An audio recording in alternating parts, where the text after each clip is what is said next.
This video is going to be a little bit different.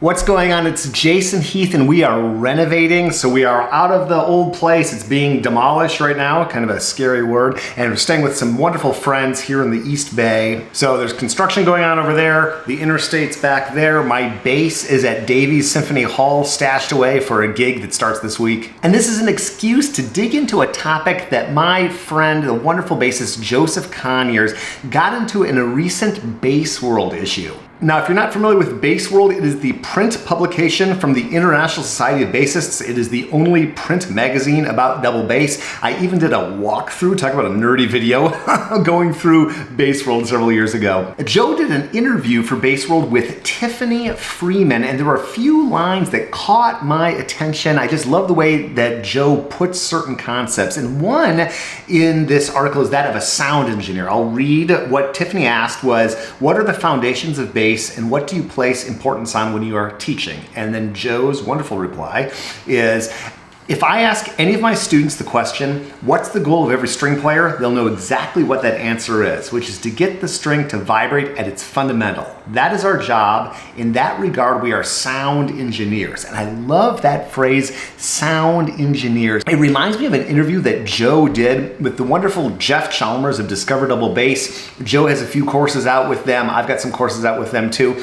And Joe got into the concept of scoop and just a really wonderful way of putting how the bow really works. If you want to kind of get richness out of your instrument, don't think about just scratching the surface, literally scratching the surface, because then you're literally scratching the surface on your potential of sound, but dropping your weight into the string and scooping, so acting as if you are trying to play a string that's down here. Part of being a sound engineer is getting the right rosin for the job, and that's why I'm such a fan of this product from today's sponsor, Upton Bass. This is their double bass rosin.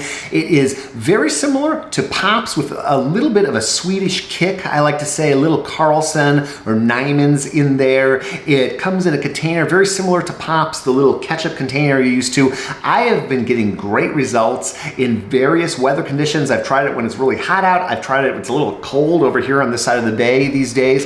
It's been working wonders for me. It does not build up on the string like other rosins. It gets that immediacy that you expect from a rosin like Pops with a little bit of that smoothness that you expect from a Swedish rosin. Check it out in the description below, and thank you, Upton, for sponsoring. That sound engineer concept, I just love that phrase, and it's stuck with me ever since reading this article. And he's really talking about getting the fundamental. Joe says in this article, if we are not getting to the core of the string, which for me means we aren't getting to the soul of the instrument, then we are not doing our job. From that, then we can make art and make that sound beautiful. And I had the good fortune to have Joe here in over there in San Francisco for my 500th podcast. We celebrated that at the Drew School for the Golden Gate Bass Camp. We also celebrated our 1000th episode over there as well. And Joe and I got into some concepts kind of relating to this also. And I think fundamentals and just getting the core of the sound, that's something that we bass players spend a lot more time on probably than other string players.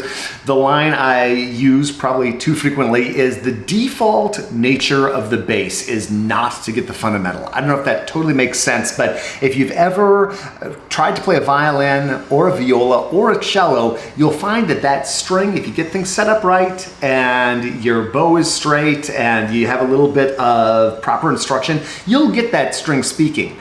Probably from day one, maybe even the first stroke that you take on the string, you'll get the fundamental. That is not so much the case with bass, and that's why we're so focused on rosin and strings and arm weight, maybe much more than other string players. And all string players do think about these concepts, but I think it's something that's unique to bass players. So the sound engineer concept and really getting the core of the string, that's something I think about every time I pick up my bass. In fact, I will spend a few minutes, maybe even 5 or 10 minutes every day, just starting with open strings and checking in with my body and making sure the big muscle groups are working. And I've done various videos about these concepts, which I will link up to. Jill also digs into another great topic, related topic with Tiffany. She asks, how do you approach teaching a student? How does your teaching style differ for a college student versus a freelancer coming to you for audition preparation? And Joe's wonderful answer is, at its core, the philosophy is always the same.